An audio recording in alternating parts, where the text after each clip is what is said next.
The sound of the badge hitting the desk was like a judge's gavel in a silent courtroom.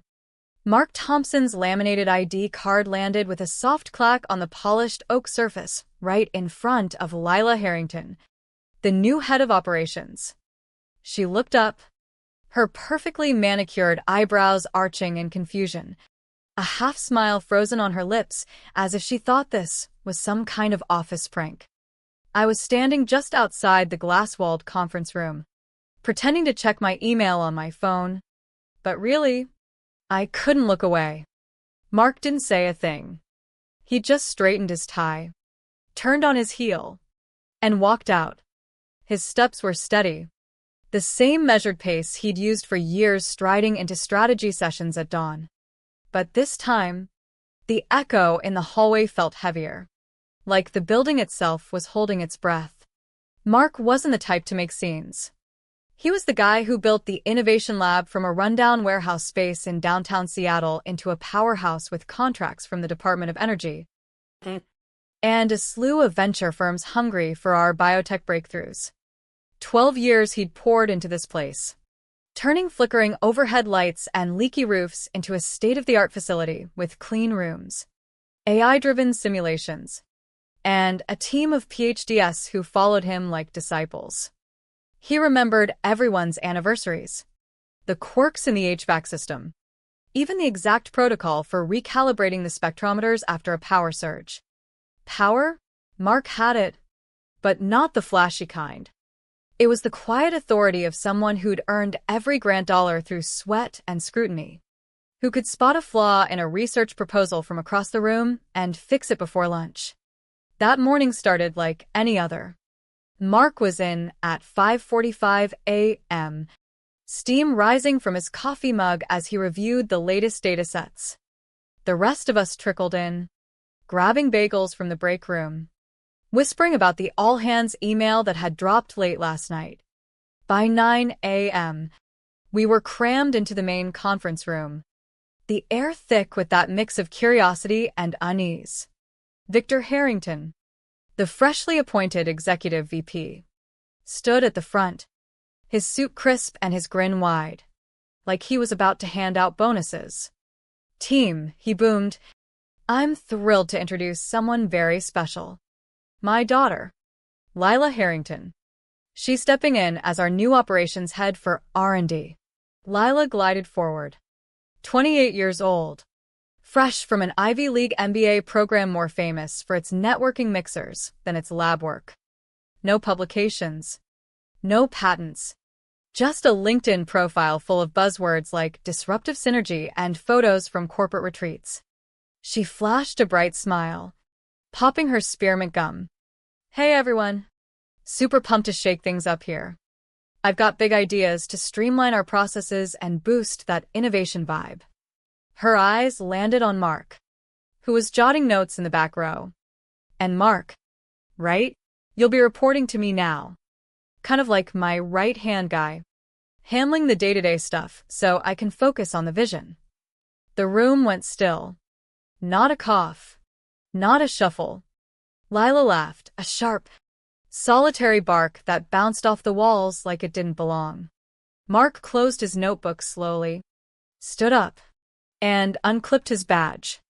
He walked the length of the room, placed it on the table in front of her with deliberate care, like setting down something fragile and final. Then he left. No explosion, no parting shot, just gone. Lila blinked, then shrugged. "Drama much? Okay, let's get to work. I need the full grant portfolio by noon." We all knew it wasn't drama. It was a line drawn in the sand. Mark had fought tooth and nail for every federal dollar that kept our lights on. He wasn't just the director. He was the principal investigator on our flagship project, a $180 million grant for advanced biotech research that could revolutionize drug delivery systems. Everything hinged on him: the compliance reports, the milestones, the signatures. And now, with Lila twirling in his chair like she'd won the lottery, the clock was ticking. 48 hours until the next quarterly filing. I felt a knot in my stomach as I watched her fiddle with the projector remote. Oblivious to the storm she'd just unleashed. Lila dove in like she was rebranding a coffee shop, not a high-stakes research lab.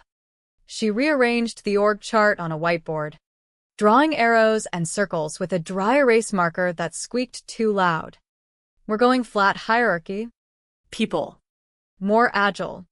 Less bureaucracy. Someone in the back, maybe Jen from compliance, muttered, "You might want to check the grant terms first." But Lila waved it off, her phone buzzing with notifications. By afternoon, she'd emailed the team a list of quick wins, mandatory team-building lunches, a new Slack channel for idea jams, and a request for admin access to all systems. No one replied right away. We were too busy exchanging glances, wondering how long before the facade cracked. Victor hovered nearby, clapping her on the back. Great energy. Kiddo. This place needed a fresh perspective. But his eyes darted to the empty seat where Mark used to sit. HR processed Mark's resignation as voluntary. No fuss. No exit interview. They assumed he'd cool off. Maybe send a snarky email or file for unemployment. But those of us who'd seen him pull all-nighters during audit seasons knew better. Mark didn't bluff. He built systems that lasted, and he knew exactly how to dismantle them without lifting a finger. That evening, as the sun dipped behind the Puget Sound, Lila was still in Mark's old office, scrolling through files she didn't understand. The grant portal login stared back at her, demanding credentials she didn't have. She tried a few passwords, simple ones, like the company name or Innovation 123, and got locked out after 3 attempts. Frustrated, she shot off an email to IT. Reset this ASAP. Urgent. But IT couldn't. The system was tied to Mark's biometrics, a fingerprint scan, and a hardware token only he carried. It was standard for federal grants, designed to prevent exactly this kind of chaos. Lila didn't know that. She just huffed and closed her laptop, figuring it'd sort itself out in the morning. Meanwhile, Mark was at home, probably sipping black coffee on his porch, staring at the rain-slicked streets. I pictured him methodically packing away years of notes. Not in anger, but with the calm precision of someone closing a chapter. The next day would bring the first real wave of consequences. And I couldn't shake the feeling that we'd all underestimated just how deeply the roots of this lab ran through him. Morning hit like a cold front. Lila arrived at 10:15 a.m., latte in hand, her heels clicking assertively down the hall. The office felt off, quieter, with half the team logging in remotely, citing personal days. She didn't notice at first, plopping into Mark's chair and firing up her computer. The grant compliance email was waiting in her inbox. Flagged urgent from finance. Quarterly report due in 24 hours. Need PI sign-off. Access restricted. She squinted at the screen, then called out to the bullpen. Hey, who's got the keys to this grant thing? I need to log in and tweak some numbers. No one answered. Not because we were being petty, but because we couldn't. The portal wasn't a shared Google Doc. It was a fortified federal system, accessible only by the registered principal investigator. Mark had set it up that way years ago, after a close call with a data breach. Biometrics, two-factor auth via a government-issued fob, and encrypted channels. Lila tried calling finance next. Just override it, she snapped into the phone. The response was polite but firm. We can't. Legal protocols require the PI's direct involvement. Victor's office door was closed, but I could hear him on a call, his voice rising in frustration. What do you mean? Non-transferable? He's resigned. Make it happen. Legal was on the line, explaining the basics. Federal grants aren't like company assets. The funding is awarded to the project lead, not the organization. Changing the PI requires paperwork, approvals, and most crucially, the outgoing PI's consent. Without Mark's signature on a transfer form, everything grinds to a halt. Victor hung up, his face flushed, and stormed into Lila's office. "Did you even read the org docs before taking this?" She spun in her chair, unfazed. Dad. "Relax. It's bureaucracy. I'll email the feds and explain the transition." She did just that, crafting a message full of corporate fluff, excited to lead this innovative project forward. Requesting temp access for compliance filing. The reply came back within the hour. Impersonal and unyielding, all submissions must originate from the PI of record. Please have Mr. Thompson contact us directly. Lila forwarded it to Victor with a single emoji, face with rolling eyes. By lunchtime, the whispers had turned to murmurs. Jen from compliance pulled me aside in the break room. "This is bad. If we miss the deadline, they could freeze disbursements." I nodded, stirring my coffee slowly. We'd seen smaller grants yanked for less, missed milestones. Sloppy reporting. This one was our lifeblood. Funding salaries, equipment leases, even the clinical trials in Phase 2. Without it, layoffs were inevitable. But no one dared call Mark. Pride. Maybe. Or fear of hearing "I told you so" in his steady voice. Lila spent the afternoon in meetings, pitching modernization strategies to department heads who nodded politely but offered nothing. She tried resetting the portal herself, clicking through help menus until it locked her out entirely. Frustrated, she slammed her laptop shut and paced. "Why is everything so locked down? This place is archaic." That's when Alex, our lead engineer, spoke up from his cubicle. "Mark designed it that way. To protect the integrity." Lila shot him a glare. "Well, Mark's not here, is he?" Victor finally bit the bullet around 4 p.m., dialing Mark's personal number from his office speakerphone. It rang twice. Then voicemail. "This is Mark. Leave a message." Victor cleared his throat. "Mark. It's Victor. Look, we need to talk. Just a quick handoff on the grant stuff. Call me back." No response came. Not that hour. Not the next. By closing time, the office was emptying fast. People grabbing their bags with hurried goodbyes. Lila stayed late, scrolling through old emails, trying to piece together the puzzle. But the pieces were Mark's, and he'd taken the blueprint with him. That night, I couldn't sleep. The rain pattered against my window, a steady rhythm that mirrored the ticking clock. What would happen when the feds realized the silence wasn't temporary? Victor and Lila had gambled on nepotism trumping expertise. But grants don't care about family ties. They care about results. Accountability. Mark had delivered both for over a decade. Now. His absence was a void sucking the air out of everything. The next morning brought escalation. An email from the Federal Oversight Committee landed in the shared inbox. Non-response noted. Project status under review. Provide PI confirmation within 12 hours or face suspension. Lila read it aloud in an emergency huddle, her voice cracking for the first time. "This is ridiculous. I'm qualified. I've got the degree." Victor rubbed his temples. "Degrees don't sign grants. Lila. People do. And right now, the only person who can is gone because we pushed him out." They tried everything short of showing up at his door, more emails, a certified letter via courier, even reaching out to mutual contacts. But Mark's network was loyal, built on mutual respect, not favors. No one ratted out his whereabouts. By noon, finance was running scenarios, immediate cost cuts, vendor holds, potential shutdown of non-essential labs. The team felt it, the uncertainty creeping in like fog over the sound. Lila, sensing the shift, tried rallying with free pizza in the break room. "We're in this together. Guys. Let's brainstorm solutions.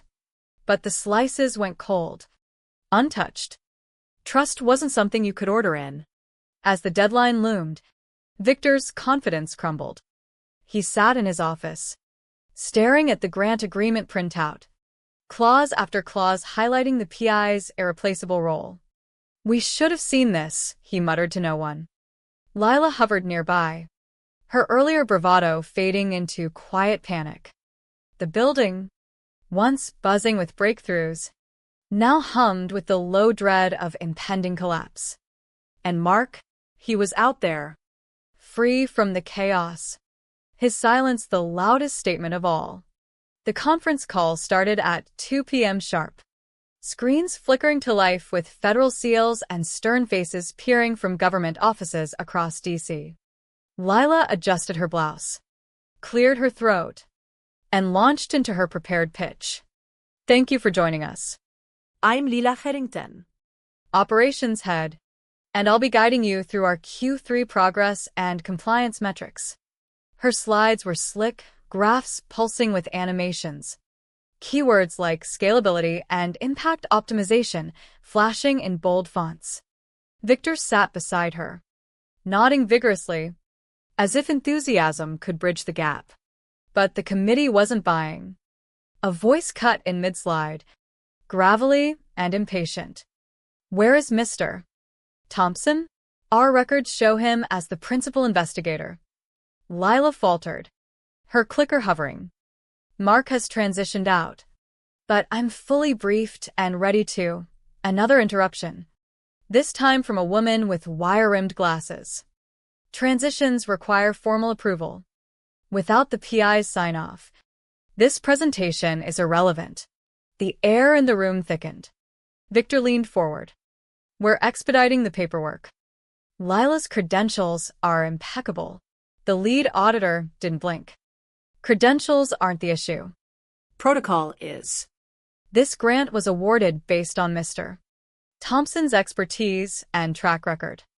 Absent his involvement, we're initiating a hold on all funds." Lila's face drained of color. "Hold? But we've met milestones." The screen went dark mid-sentence, the call ending with a clinical beep. No goodbyes. No next steps. Just finality. Panic set in like a virus. Victor bolted to legal's office, demanding options. Sue for breach? Force a transfer? The head counsel shook her head. "We can't sue the feds. And without Mark's consent, a transfer's dead in the water." By 4 p.m., the hold was official, an email confirming suspension of disbursements. Pending full audit. Labs ground to a halt, suppliers unpaid. Trials paused, equipment idling. Whispers turned to open conversations. How long before pink slips? Is the whole division folding? Lila retreated to her office.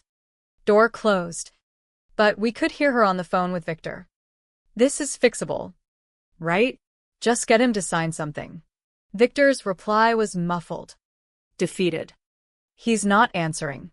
That evening, Victor made the drive to Mark's house in the suburbs, a modest split level with a neatly trimmed lawn and a garage full of old prototypes.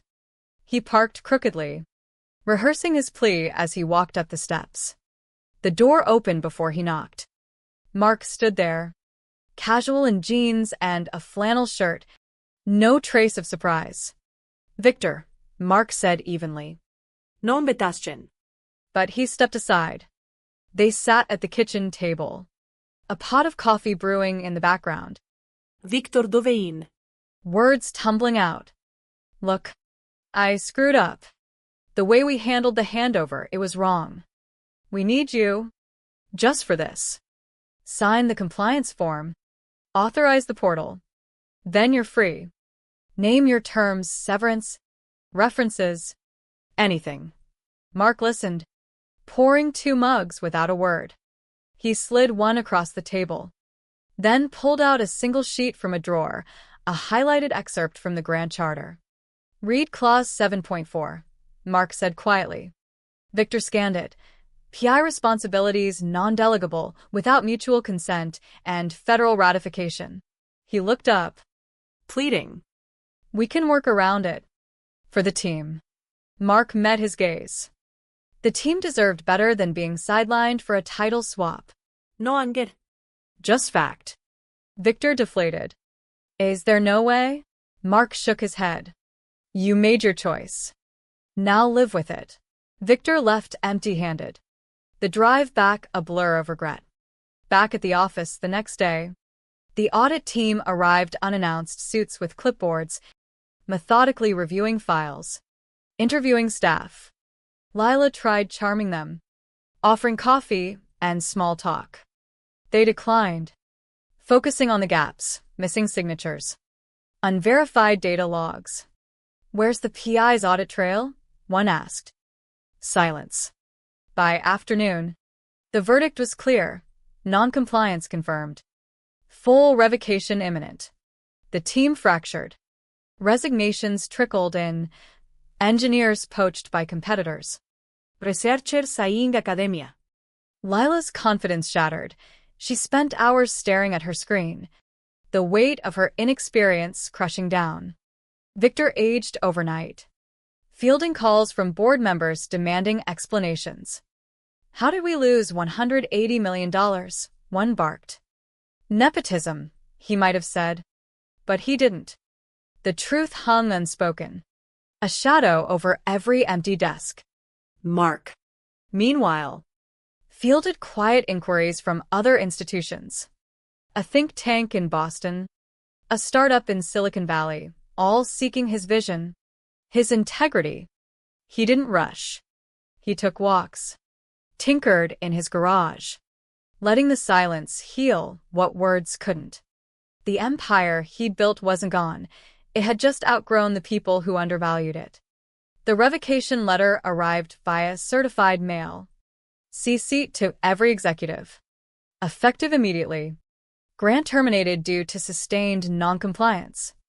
No appeals process mentioned, just instructions for asset liquidation and final reporting. The office erupted in controlled chaos, finance scrambling to bridge the funding gap with emergency loans. HR prepping layoff notices. Lila wandered the halls like a ghost, her heels now silent on the carpet.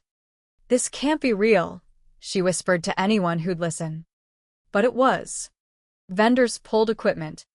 Trials halted mid-phase. Data archives locked pending federal retrieval. Victor called an all-hands. His voice strained. We're pivoting. Exploring private funding. But the room knew better. Pivots don't replace $180 million overnight. Eyes darted to the empty director's office. The weight of absence palpable. That afternoon, a small group of us, loyalists from the early days, gathered in the break room. Mark saw this coming, Jen said. He built it bulletproof. We nodded, a mix of admiration and sorrow. He'd protected the work, even if it meant letting the structure fall. Lila confronted Victor in his office. Door Ayer. You said this would work. That I was ready. Her voice broke. Victor sighed. Older in that moment. I wanted to give you a shot. But shots aren't free. She stormed out, tears smudging her mascara. By evening, her desk was cleared. A resignation email sent, pursuing new opportunities. Victor didn't stop her. He sat alone, staring at financial projections that screamed red. The feds wrapped their audit swiftly, boxing files and sealing servers. One auditor paused, addressing the remnants of the team. Strong foundation here. Shame about the leadership. It stung, but it validated. Mark's systems held up under scrutiny. No fraud. Just a void where his signature should be. News leaked to industry blogs. Biotech firm loses mega grant amid internal shakeup. Speculation swirled. But Mark stayed silent. His name whispered in reverence. A week later, I visited Mark. His house smelled of fresh sawdust. He was building a workbench for new projects. We sat on the porch, rain misting the air. Regrets? I asked. He shook his head. They chose flash over substance. I chose integrity. He handed me a card from a prestigious institute, Director of Innovation. Full autonomy. He'd accepted. Starting fresh with a team that valued merit. Back at the old office. Echoes lingered. Empty labs. Flickering screens. A cautionary tale etched in the walls. Victor resigned, quietly. Board citing strategic differences. The building sold months later. Repurposed into co-working space. But the real loss was intangible, the trust. The momentum. The quiet power of one man's principled stand. As word spread, young professionals reached out to Mark, seeking advice. How do you walk away? One asked. By knowing your worth, he replied. His new lab thrived, grants flowing based on reputation alone. The old empire? A footnote. A reminder that nepotism builds houses of cards, while expertise erects monuments. In the aftermath, the questions lingered like smoke after a fire. Who really owns the work, the title holders or the builders? Victor faded into consulting gigs, his network wary of the scandal's taint. Lila resurfaced on social media, posting about lessons in resilience, but her feeds grew quiet. The gloss worn thin. The team scattered, some to startups, others to academia, carrying Mark's lessons like talismans. Mark's new venture bloomed in Austin. A sunlit facility, buzzing with purpose. No hierarchies, just collaboration. He mentored with the same quiet intensity, remembering names, challenging assumptions. Grants came easily, funders sought him out, drawn to the man who'd chosen principle over paycheck. One evening, over coffee with a protege, he reflected, walking out wasn't revenge. It was respect for the work. For myself. The old lab's shell stood empty, a monument to hubris. Passers-by might glance at the faded sign, wondering what happened. But those who knew whispered the story. A demotion. A badge dropped. An empire unraveled. It haunted boardrooms. A moral quandary. When does loyalty end and self-worth begin? In the end, Mark's silence spoke volumes, leaving us to ponder if true power ever needs a voice, or if it's found in the courage to walk away.